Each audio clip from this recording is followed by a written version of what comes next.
Civil इंजीनियरों को घूसखोर कहने वालों, जो भी आम लोग हैं जिनको डिपार्टमेंट के बारे में जानकारी नहीं है, तो उनके लिए विशेष वीडियो है, वो ध्यान से सुनिएगा।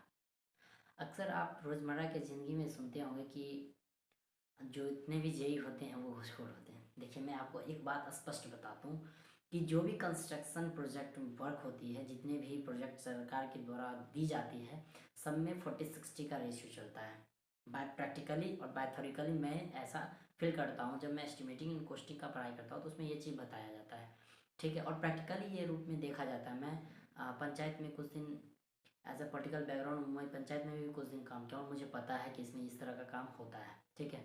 अब मैं बताता हूँ तर्क के साथ, जो हम लोग को पढ़ाई करनी होती है और हम लोग पढ़ते हैं। हम लोग का एक बुक आता है एस्टिमेटिंग एंड कॉस्टिंग, और उसी बुक में हम लोग पढ़ते हैं। कोई भी प्रोजेक्ट होता है, ठीक है ना, उसमें मटेरियल का कॉस्ट, लेबर के कॉस्ट के अलावा भी बहुत सारे कॉस्ट होते हैं, ठीक है। ठीक है, उस चीज़ का कॉस्ट इंक्लूड किया जाता है। जैसे कि मैं अगर इस चार्ट के माध्यम से आपको बताते चलूँ, चार्ट के माध्यम से बता दूँ,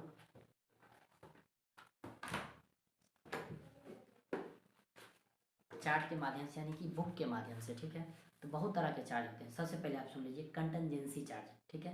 कंटेंजेंसी चार्ज जो होता है 3 से 5% होता है। कंटेंजेंसी चार्ज कहने का मतलब ये होता है कि आप एज अ जेई आप कहीं वर्क कर रहे हैं, ठीक है, आप कॉन्ट्रैक्टर के साथ में हैं, तो बाय द वे ऐसा ना हो कुछ हो जाए, यानी कोई केस हो जाए, कुछ एक्सीडेंट हो जाए, या कोई नए लोग आ जाए, उनके लिए खर्च हो, उनके लिए एक अलग खर्च किया जाता है, जिसको हम बोलते हैं कंटेंजेंसी चार्ज। वो रिजर्व फंड होता है, वो यानी कि जो प्रोजेक्ट कॉस्ट होता है उसी में से एक पार्ट बनाया होता है कि इसका इतना परसेंट तक आप खर्च करते हैं। अगर ठेकेदार अच्छा है तो करते हैं अपने स्टाफ पे, कोई जेई विजिट करते हैं उन पे, नहीं तो नहीं है, उनका ये ठेकेदार को बच जाता है। वर्क चार्ज एस्टेब्लिशमेंट होता है कि आप कहीं पे कोई वर्क को फिनिश करने यानी सेटअप करने के लिए जाते हैं, तो उस वर्क को, उस प्रोजेक्ट को एक्सिक्यूट यानी देखभाल करने में खर्च, जैसे वॉचमैन पे खर्चा होता है, जो एक सिक्योरिटी गार्ड होता है उसका जो खर्चा होता है, सुपरवाइजर उसका खर्चा, यही सब होता है। वो भी 1.5 से 2% होता है। टूल्स एंड प्लान्स होता है, यानी कि जो औजार होता है, या तो औजार खरीदा जाता है या तो रेंट लिया जाता है, उसके लिए जो चार्ज होता है उसके लिए भी बताया जाता है 1 से 1.5%, ठीक है। तो ठेकेदार के पास पहले से रहता है लेकिन शो करता है कि सर हम रेंट पे लिए, तो उसके लिए ये भी बच जाता है। और सैनिटरी एंड वाटर सप्लाई, आप कोई प्रोजेक्ट बना रहे हैं तो पानी की आवश्यकता होगी, ठीक है, उसके लिए कुछ अलग से एक फंड दिया जाता है, जो टोटल कॉस्ट के 8% होता है, ठीक है। इलेक्ट्रिफिकेशन, बिजली जो इधर उधर हम काम करने यूज़ करने के लिए लेते हैं, वो भी एक चार्ज होता है, ठीक है ना, ठीक है। कॉन्ट्रैक्टर का प्रॉफिट गवर्नमेंट तो वैसे भी 10%, यानी एक एवरेज डाटा, लेकिन 10 से 15, यानी मिनिमम 10% और मैक्सिमम 15% इसका प्रॉफिट होता है। लेकिन अगर कॉन्ट्रैक्टर होशियार है, खुद का सारा सामान है, तो वो भी बचा लेता है। टेल्स टूल्स एंड प्लान्स का चार्ज बचा लेता है, सेक्रेटरी गार्ड नहीं लगता उसका प्लान, यानी कि ये सब फंड वो बचा लेता है।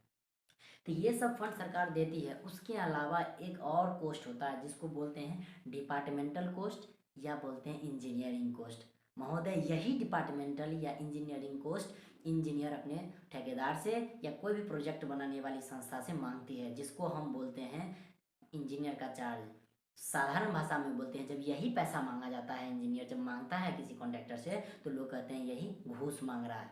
ये घूस नहीं है महोदय, ये स्पष्ट लिखा हुआ होता है, इसमें आप पढ़ सकते हैं। इंजीनियर्स यानी डिपार्टमेंटल चार्ज 10 से 15%। अगर स्मॉल स्केल का कोई प्रोजेक्ट है तो 15%, लार्ज स्केल का कोई ऐसा प्रोजेक्ट है तो 15%। लार्ज स्केल का रहेगा तो कम लिया जाएगा, और स्मॉल स्केल का रहेगा तो ज़्यादा परसेंटेज लिया जाएगा।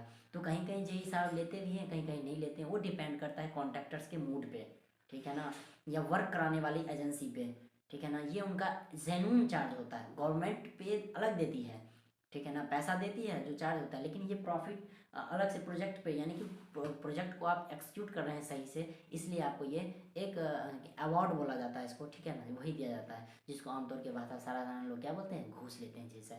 भाई, इस तरह से जेई को बदनाम मत करो, ये उनका हक है, वो उनका हिस्सा है। जिस प्रकार कॉन्ट्रैक्टर का हक हिस्सा होता है वो वर्क को काम करने के लिए रिस्क जो लेते हैं उनके लिए, ठीक उसी प्रकार का लेबर का होता है जो उनके काम का होता है, ठीक उसी प्रकार जेई के जो जेई साहब होते हैं, चाहे जो भी डिपार्टमेंट का हो, उनके लिए भी सरकार ने 10 से 15% तक रख दी है कि आप किसी भी प्रोजेक्ट को करवाइए, उसका 10% आप अपने जिम्मे रख सकते हैं, कॉन्ट्रैक्टर से लेकर या जो भी वर्क एजेंसी करती है उनसे।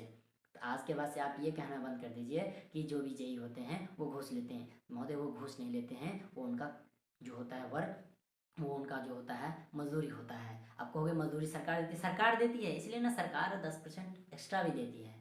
भाई आप जब भी काम करोगे ना तो कुछ ना कुछ बोनस मिलेगा, क्योंकि आप हाई रिस्पॉन्सिबल, क्योंकि कोई भी काम के में अगर गड़बड़ी, ठेकेदार को थोड़ी उतना पता है, जो ही करता है यही करता है।